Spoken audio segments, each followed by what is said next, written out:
दुख्न थाल्यो। यसपटक घिउ कमिलाले होइन बुढी कमिलाले टोके चाहिँ दुख्न थाल्यो। कहिले बान्ताउला जस्तो कहिले झाडा लाग्ला जस्तो हुन लाग्यो। जति निदाउने प्रयास गरे पनि पीडाले बिउजाइरह्यो। गुडुतिर हेरे ऊ भुस निदाइरहेकी थिई। बुबाबामा पनि भुस निदाइरहनु भएको थियो। झ्यालबाट आकाशतिर हेरे, ताराहरू भने भुस भएका थिएनन्। बाहिर चैते बतास चल्दै थियो। मनभित्र भने तातो अत्यास चल्दै थियो। बाहिर फलफुलहरूमा शीत पर्दै थियो। भित्र भने फुल जस्तो मेरो शरीरमा पसिना रसाउँदै थियो। किनभने तल्लो पेटमा कहिले सिलौटोमा बालुवा पिने जस्तो किरिङ किरिङ, कहिले अचानोमा मासु काटे जस्तो छ्याक हुँदै थियो। पीडालाई पनि थकाइ लागेछ क्यारे। मध्यराततिर निदाएछु। अबेर आएर पनि निन्द्रा सबेरै उठेर गयो। आफूसँगै निन्द्राले पीडालाई पनि उठाएर गयो। ओछ्यानबाट उठ्न लाग्दा एक्कासी शरीरको मध्यभागमा आधा मुठी जति मनतातो हुलुक्क भयो। टोयलेट गए। पिसाब फेर्दा 5-7 थोपा तातो र रातो र तरल तप्प चुइयो। पेन्टी मात्र लपक्कै लागेको रहेछ। साबुन पानीले राम्ररी धोएँ। अब त सबै कुरा मामुलाई भन्छु भनेर भान्सामा गएँ। मामु हुनुहुन्न थियो। करेसामा पनि हुनुहुन्थेन।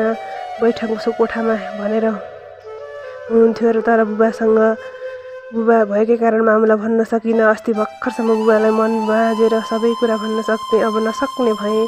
चुपचाप आफ्नो कोठामा आएँ। 1 गिलास पानी पिएँ। अनि पानी पनि नमिठो लाग्यो। फेरिरहेको सास पनि नमिठो लाग्यो। झालबाट देखिने हरियाली र त्यसमाथि हाँसेका फुलको खुसियाली पनि नरमाइलो लाग्यो। बसन्त बहार पनि नरमाइलो लाग्यो। उमेर भने कता रमाइलो लाग्यो। किताब कापी मिलाउँदै थिएँ। भान्साबाट मामुले बोलाउनु भयो। 9 बजिसकेछ। खाना खान आइज बाबु, फेरि स्कुल जान ढिला हुन्छ। म नहतारी भान्सामा गएर कुर्सीमा बसेँ। बुबा मेरो आडमा बस्नुभयो। पहिलोपटक बुबासँगै बसेर खान असजिलो लाग्यो। स्कुल जान हतार नभएको भए बुबासँग बस्ने थिइनँ।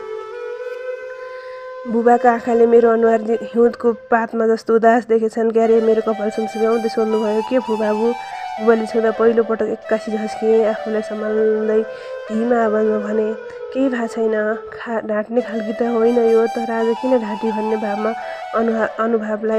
अनुहारमा उतारेर मलाई हेर्नुभयो। त्यो हेराइले मलाई झन् अप्ठ्यारो बनाइदियो। आफ्नो भाग खाना पनि खान सकिनँ, किनभने सब थोक गनाए झैँ भएको थियो।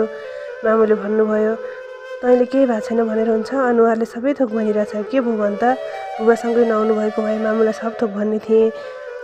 सानो आवाजमा यति मात्र भने, पेट दुख्या छ। केही बुझे झैँ मामुले अनुहार उज्यालो भयो। केही नबुझे बुबाको अनुहार अँध्यारो भएर भन्नुभयो, अस्पताल जानुपर्छ कि बाबु? मैले भात खेलाउँदै भने, पर्दैन, स्कुल जान सक्छौ त? मैले सम्हालिँदै भने, सक्छु। बुबाकै अगाडि मामुले शङ्का खोखिहाल्नुभयो। नमिन्छु नलाई पो हो कि? बसेकै ठाउँमा म झन्डै डल्लो परेकी थिएँ। लाजमा शिर मिसिएर मैले फ्याट्ट भन्यो, जे पाएँ त्यही।